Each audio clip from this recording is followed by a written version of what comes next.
The Diplomats brought their Homeworld's predator. Humans brought a Toddler and a Housecat. The Galactic Council chamber fell silent as the final delegation arrived. Ambassador Akeem stepped through the crystalline archway, her dark hair tied back in a practical bun, her uniform crisp despite the 3-week journey through hyperspace. Behind her walked Harry, the junior xenobiologist, carrying a standard diplomatic case in one hand, and in his other arm, a small human child. The assembled delegates, 73 species from across the known galaxy, stared. This was the apex demonstration, the sacred tradition where each species presented their homeworld's most dangerous predator to prove their worthiness for council membership. The Krelix had brought a storm bear that could shatter steel with its claws. The Fenori displayed a crystalline serpent whose venom could dissolve bone in seconds. Even the peaceful Quillen had presented their world's apex predator, a microscopic swarm capable of consuming a starship's hull, but the humans had brought a child. "This is an insult," hissed Ambassador Threxel, his scales rippling with indignation. The reptilian diplomat rose from his hover seat, his 3-meter frame towering over the chamber floor. "The apex demonstration is sacred.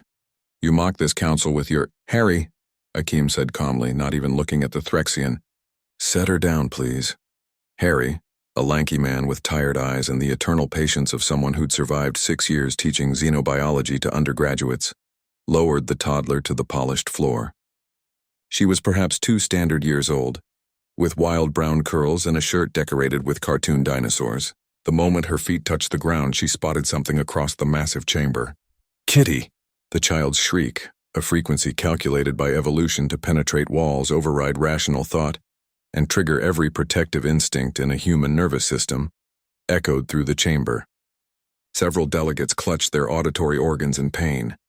She was running now, tiny legs pumping with the inexplicable speed and energy that all human toddlers possessed.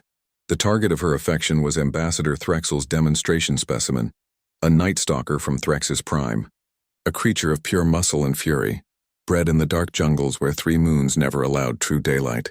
It was the size of a human adult, with fangs that dripped paralytic venom and claws that had ended bloodlines. The Night Stalker saw the small human approaching. Its hunting instincts, refined over millions of years, identified easy prey. It tensed, ready to pounce. "Fascinating," Harry murmured, pushing his glasses up his nose and making no move to intervene. "Watch what happens next." The toddler reached the beast. The Night Stalker lunged and stopped.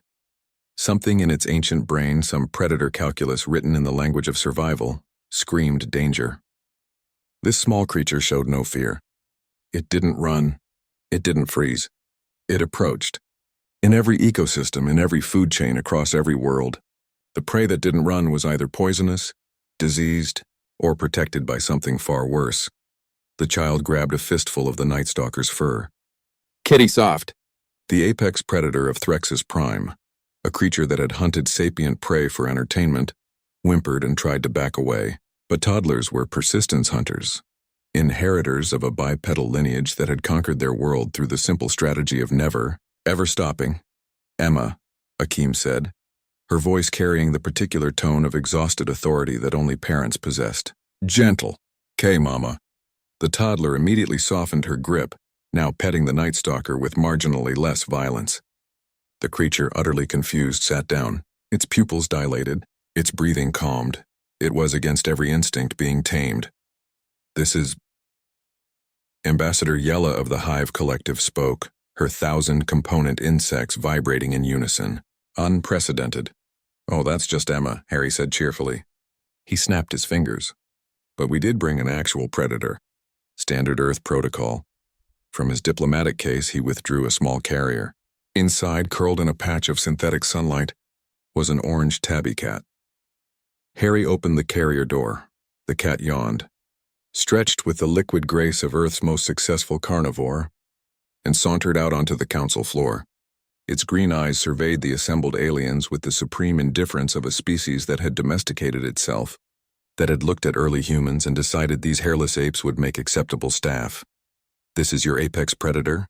Threxel had found his voice again, though it cracked slightly. His Night Stalker was now lying on its back while Emma rubbed its belly. "A small feline." "Felis catus," Akeem confirmed. Humans share their living spaces with roughly 600 million of them. They're obligate carnivores with 48 times better night vision than baseline humans, can leap 6 times their body length, and possess retractable claws sharp enough to shred most organic materials. The cat, as if on cue, noticed the Quillen's microscopic swarm demonstration, contained in a force field cube, sitting on a nearby pedestal. It made a chittering sound deep in its throat, that ancient hunting call that every human recognized. Then it jumped. The delegates barely saw it move. One moment the cat was on the floor. The next it was atop the pedestal, batting at the force field with one paw. The microscopic swarm inside panicked, their collective consciousness recognizing a threat they couldn't quantify. This creature was playing with them. But here's the thing, Harry continued, retrieving the cat before it could cause an interstellar incident. It purred in his arms, completely relaxed despite being surrounded by alien apex predators. That's not why we brought them. He gestured to Emma, who had convinced the Night Stalker to play a game that appeared to involve the creature fetching a rubber ball. The mighty predator of Threxus Prime was wagging a tail evolution had never intended for wagging. Humans survived because we turned everything into family, Akeem explained. We looked at wolves, apex predators that hunted in packs, and said, "Good dog, want dinner?" We found wild cats murdering the local ecosystem and said, "Aw, cute. Live in my house."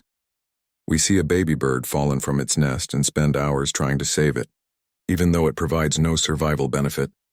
She walked to Emma and picked her up. The toddler waved goodbye to her new friend. The Night Stalker, terrifyingly, waved back with one massive claw. So when you ask what our apex predator is, Akeem continued, the answer is complicated, because humans didn't survive by being the biggest or fastest or strongest. We survived by befriending everything that didn't immediately kill us, and sometimes even the things that did.